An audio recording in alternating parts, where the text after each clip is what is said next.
En la zona iluminada del mar, es decir, la zona fótica, es donde viven los vegetales marinos. Por su cantidad de biomasa, destacan aquellos que conocemos popularmente con el nombre de algas. Las algas, que se consideran incluidas dentro del reino de los protistas, son un conjunto muy heterogéneo en el que hay tanto organismos unicelulares como multicelulares. En realidad son agrupaciones de células que forman colonias, filamentos o láminas. Las algas tienen diferentes pigmentos sensibles a la luz, lo que les permite realizar la fotosíntesis y ser la base de la pirámide trófica marina.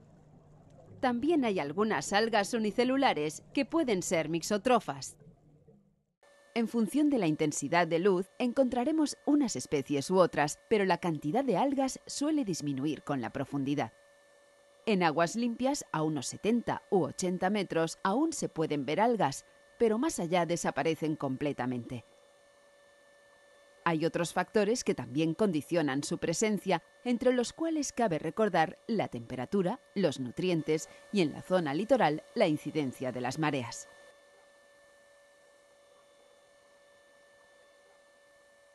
Las dimensiones de las algas son muy variables.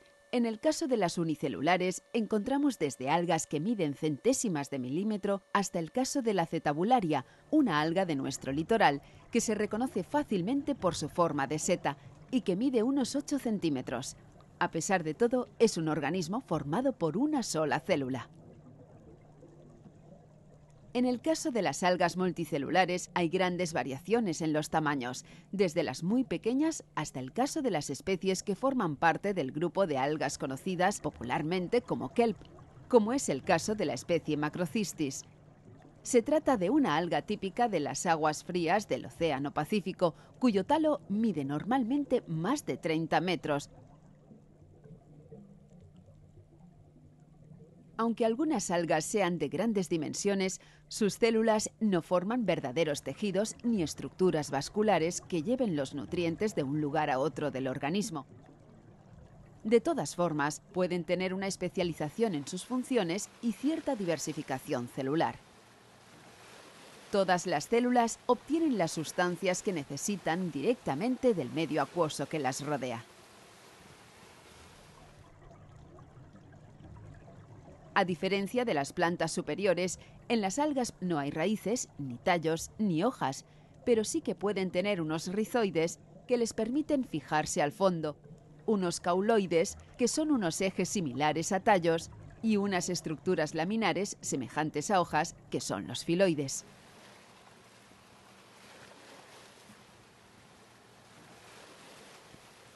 Entre las algas unicelulares hay una gran diversidad de grupos taxonómicos y de especies. Muchas forman parte del plancton, tanto marino como de agua dulce, pero otras viven cerca o en la superficie del fondo marino.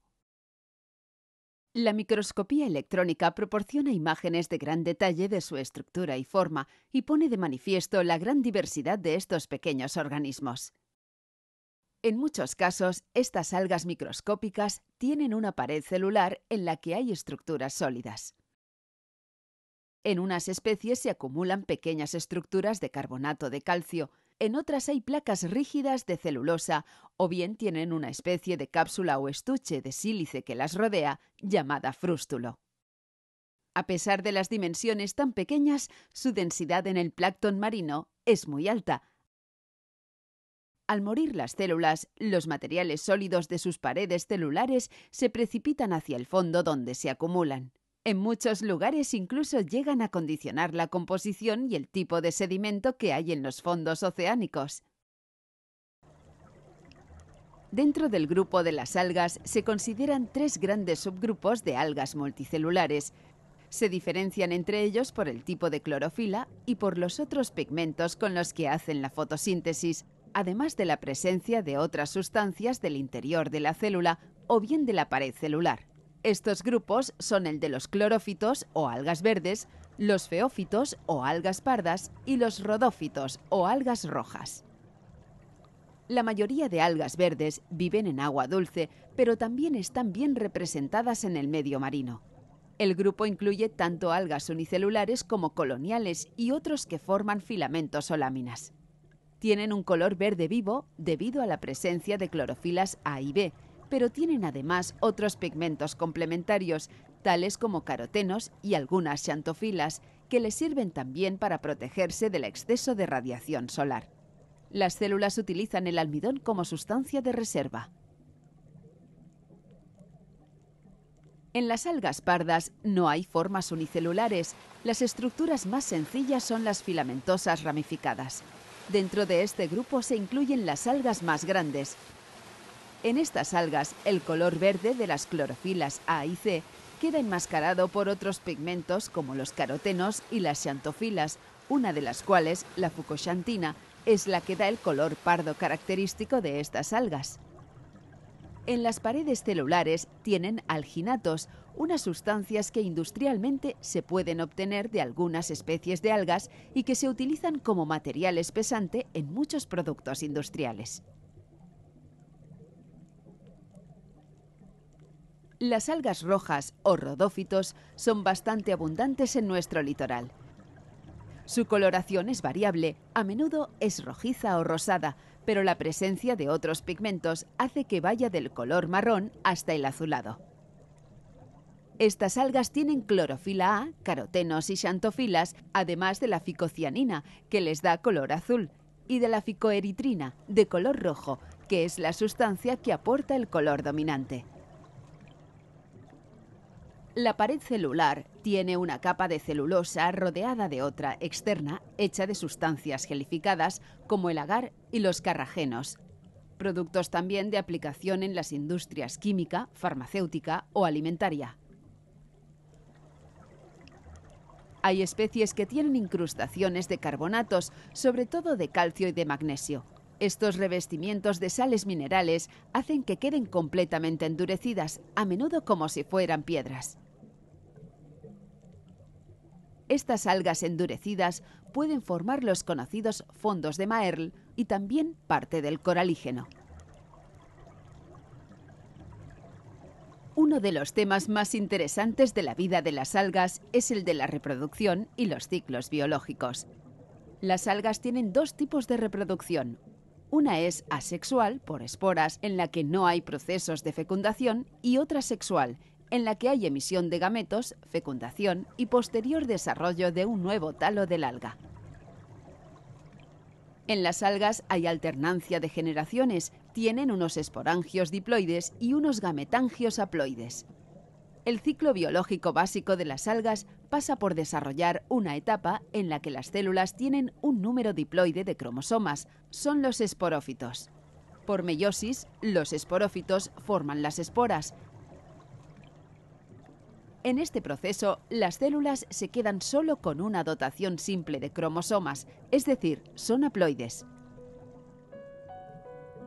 En las algas pluricelulares, las esporas se forman dentro de unas estructuras llamadas esporangios.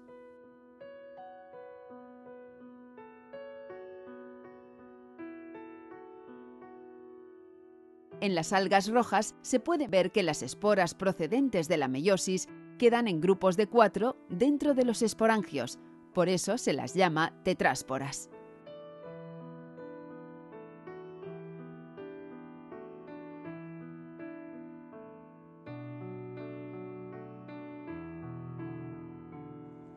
Una vez liberadas al medio y según las especies, las esporas pueden desarrollarse formando algas unicelulares haploides o nuevos talos que también tienen células haploides. Son los gametófitos, que producirán las células reproductoras o gametos. Hay dos tipos de gametófitos, los masculinos que forman espermáceos y los femeninos, donde se originan los oogonios o gametos femeninos. En esta alga, los gametangios son unas estructuras similares a pelos de color verde que hay alrededor de las láminas redondeadas del talo del alga.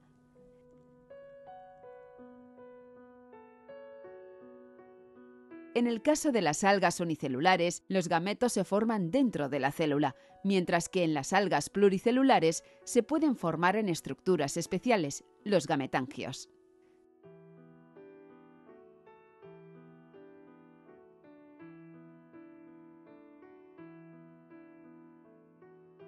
En estas imágenes se puede ver cómo un oogonio está emitiendo una prolongación, la tricógina, que tiene como función captar la célula masculina para facilitar la fecundación.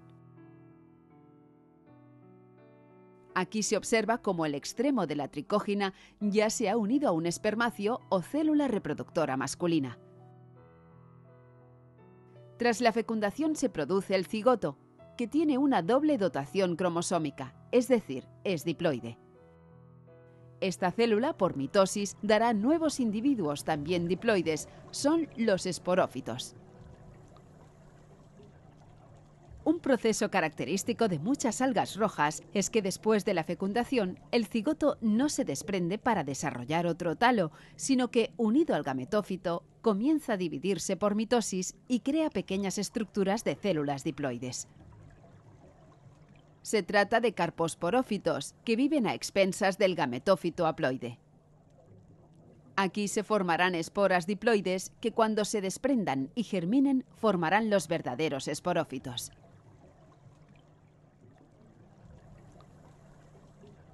De esta manera se cierra el ciclo, en el que hay una generación diploide, el esporófito, seguida de una haploide, el gametófito.